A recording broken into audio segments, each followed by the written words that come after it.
भारतीय राष्ट्रीय काँग्रेस आणि वासंती संगीत संस्था यांच्या संयुक्त विद्यमानं आपण हा संगीत महोत्सव यावर्षी इथं घेतो आहोत. हे पहिलं वर्ष आहे आणि इथून पुढे दरवर्षी नोव्हेंबरच्या 4थ्या शनिवारी आपण हा कार्यक्रम घेण्याचं जाहीर केलेलं आहे. आणि भारतीय राष्ट्रीय काँग्रेसचा माझ्या माहितीनुसार मराठवाड्यातला हा पहिलाच अशा स्वरूपातला कार्यक्रम असेल जो शास्त्रीय संगीतावरती पूर्णपणे आधारित आहे. आणि भारतीय राष्ट्रीय काँग्रेसच्या वतीनं या पुढच्याही आगामी काळामध्ये खरं तर आत्ताच त्याची सुरुवात आम्ही करणार आहोत. पाडवा पहाट, भारतीय राष्ट्रीय काँग्रेसचा पाडवा पहाट शहरातला हा संपूर्ण महाराष्ट्राला वेळ लावेल असा कार्यक्रम, या दर्जाचा कार्यक्रम घेण्याचा आमच्या सगळ्यांचा मानस आहे. तो पाडवा पहाट होईलच, दुसऱ्या दिवशी एक शास्त्रीय कार्यक्रम होईल आणि 1 एप्रिलला देखील एक संगीत कार्यक्रम, असा 3 दिवसांचा महोत्सव आम्ही इथे घेणार आहोत. वासंती संगीत संस्थेचा वर्षातून 4 कार्यक्रम म्हणजे त्रैमासिक संगीत सभा आपण ज्याला म्हणतो, ती त्यांनी दर 3 महिन्याला घेण्याचं त्यांचं आयोजन आहे. दुसरी महत्त्वाची गोष्ट, आषाढी एकादशीच्या दिवशी एक भक्ती संगीताचा कार्यक्रम घेण्याचा भारतीय राष्ट्रीय काँग्रेसचा मानस आहे. त्यामुळं पुढच्या आगामी काळामध्ये भारतीय राष्ट्रीय काँग्रेस ही आपल्यातली रसिकता लोकांपर्यंत पोहोचवण्यासाठी आणि रसिक लोकांना आपलंसं करण्यासाठीचा आमचा हा एक प्रयत्न आहे. हा कार्यक्रम ज्यांच्या स्मृतीप्रित्यर्थ आपण घेतो आहोत ते वैकुंठवासी हरिभक्तपरायण पंढरीनाथ मुंडे यांच्या स्मृतीप्रित्यर्थ आपण कार्यक्रम घेतो आहोत. ते रिटायर DYSP होते, पोलीस पदावरचा, मोठ्या पदावरचा, पोलीस डिपार्टमेंटचा एक माणूस. पण त्यांची कीर्ती ही पोलीस डिपार्टमेंटमधला अधिकारी म्हणून जेवढी जरब होती तेवढीच एक दुसरी बाजू त्यांच्या आयुष्यातली होती, ती म्हणजे ते स्वतः हरिभक्तपरायण आणि फार मोठे कीर्तनकार होते. लाखो लोकांना माळ घालून त्यांनी हरिभक्तपरायण आणि वारकरी पंथाच्या मार्गावरती त्यांनी लावलं. आणि वारकरी पंथाचा, वारकरी धर्माचा, भागवत धर्माचा विचार सर्वदूरपर्यंत, सामाजिक समतेचा आणि समरसतेचा विचार सर्वदूरपर्यंत पोहोचवण्यासाठी कीर्तनाचं माध्यम त्यांनी स्वतः निवडलं होतं. त्यामुळे वेगळं लोकांमध्ये कौतुक असं होतं की पोलीस डिपार्टमेंटमधला माणूस असून देखील हरिभक्तपरायण आणि कीर्तनकार आहे, अशी त्यांची वेगळी ख्याती होती.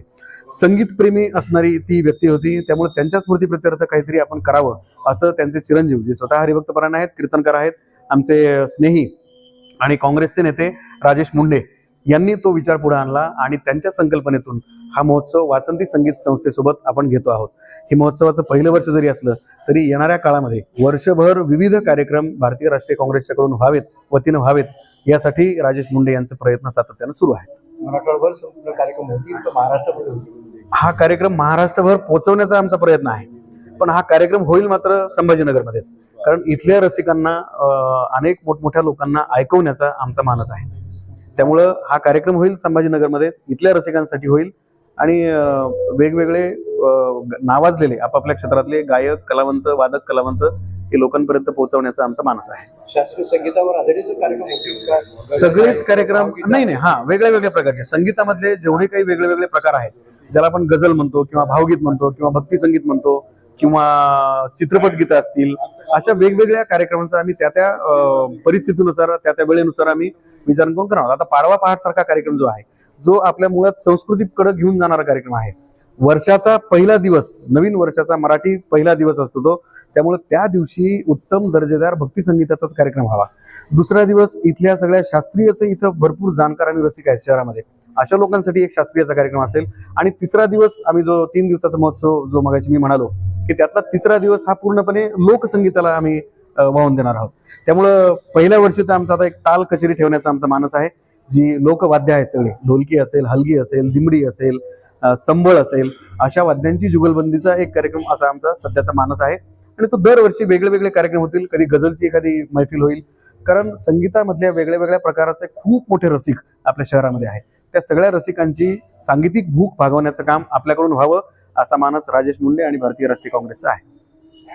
महाराष्ट्रातील नामांकित कलावंत या ठिकाणी उपस्थित आहेत, त्यामध्ये कोण कोण आहेत, त्यांचा परिचय हे आज ज्यांचं बासरी वादन या ठिकाणी आपण ठेवलेलं आहे, हे पंडित राजेंद्र कुलकर्णी, हे बेळगावचे आहेत मूळचे, मागच्या अनेक वर्षांपासून ते पुण्यात राहतात.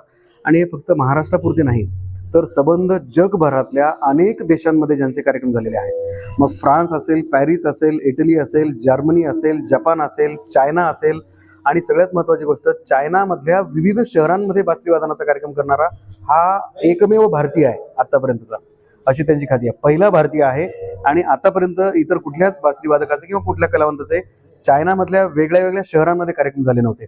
आज त्यांचं बासरी वादन जे जगभरात गाजलेले आहेत पॅरिस आणि ऑस्ट्रेलियाच्या सीडी कंपनीजनी त्यांच्या अनेक सोलो वादनाचे आणि डुएट वादनाचे बासरीचे सीडीज काढलेले आहेत. गोव्यातल्या अनेक कंपन्या आहेत, बेळगावच्या अनेक कंपन्या आहेत. अशा कंपन्यांनी ज्यांच्या सीडीज वेगळ्या वेगळ्या काढलेल्या आहेत. फाउंटन सारखी गाजलेली कंपनी आहे, त्यांनी देखील त्यांच्या सीडी काढलेल्या आहेत.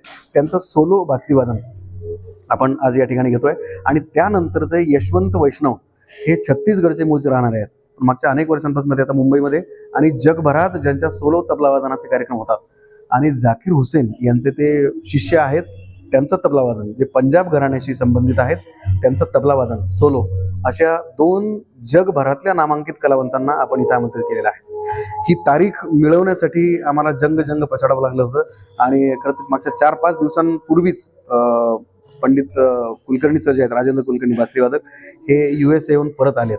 त्यामुळे त्यांची तारीख मधल्या काही दरम्यानच्या दिवसांमध्ये आम्हाला त्यांची तारीख मिळाली आणि आजच्या तारखेला आज आपण त्यांचा कार्यक्रम घेतो आहोत. वासंती संगीत संस्थेचे आणि भारतीय राष्ट्रीय काँग्रेसनं जो उपक्रम सुरू केलेला आहे तो अखंड वर्षभर आणि पुढच्या अनेक वर्षांपर्यंत सुरू राहील असं आमचं मानस आहे. थँक्यू. आप क्या बोलेंगे संगीत महोत्सव के बारे में? आज पंडित मुंडे के स्मृति दिन के ऊपर आज कांग्रेस के माध्यम से आप हमेशा देख रहे होंगे ये संगीतकार पहली बार ऐसा एक अनोखा कार्यक्रम भारतीय राष्ट्रीय कांग्रेस और औरंगाबाद शहर कांग्रेस कमेटी की तरफ से लिए गए. आप हमेशा देख रहे होंगे कि उसके आंदोलन कांग्रेस के माध्यम से हर तरीके से, लेकिन संगीतकारों के बीच में कांग्रेस ने सबों के बीच में जाना, जो सांस्कृतिक कार्यक्रम है उसके बीच में जाके ये स्मृति दिन के ऊपर पंडित मुंडे के अवसर, स्मृति दिन के अवसर के ऊपर हर साल हमेशा आज से ये कंटिन्यू कार्यक्रम रहेगा. साल भर ये कार्यक्रम कंटिन्यू चालू रहेंगे. यही नहीं, जो राजेश मुंडे उनके मेरे साथी है, कांग्रेस के अच्छे वर्कर है, वो हमेशा कार्य करते हैं इसके लिए. तो मैं शुभेच्छा दूंगा कि हमेशा राजेश मुंडे इस अवसर के ऊपर हर साल हम सब उनके खांदे लगा के साथ इस कार्यक्रम में मौजूद रहेंगे. आपका शुभ नाम? एडवोकेट श्री अक्रम, कांग्रेस का माजी शहर जिल्हाध्यक्ष. राष्ट्रीय काँग्रेस व वासंती संगीत संस्था या दोघांच्या एकत्रितपणाने आज आपल्या शहरामध्ये हा संगीत महोत्सव कैलासवासी पंढरीनाथ मुंडे यांच्या स्मृतिप्रित्यर्थ आयोजित केलेला आहे. या कार्यक्रमाला आंतरराष्ट्रीय दर्जाचे कलाकार, संगीत क्षेत्रातले कलाकार या ठिकाणी उपस्थित झालेले आहे.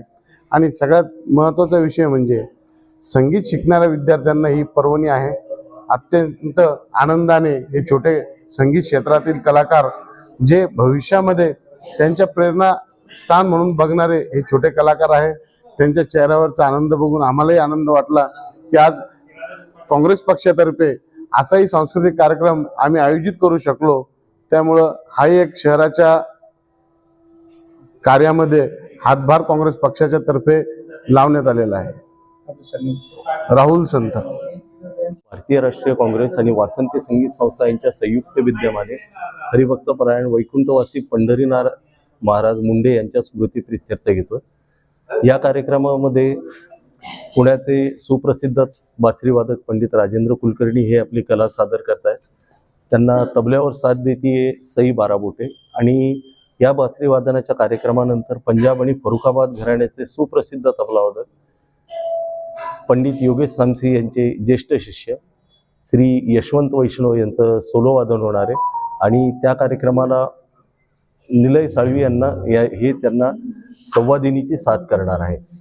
वासंती संगीत संस्था आणि भारतीय राष्ट्रीय काँग्रेस यापुढे सातत्याने शास्त्रीय संगीताच्या प्रचार आणि प्रसाराचं कार्य करणार आहे.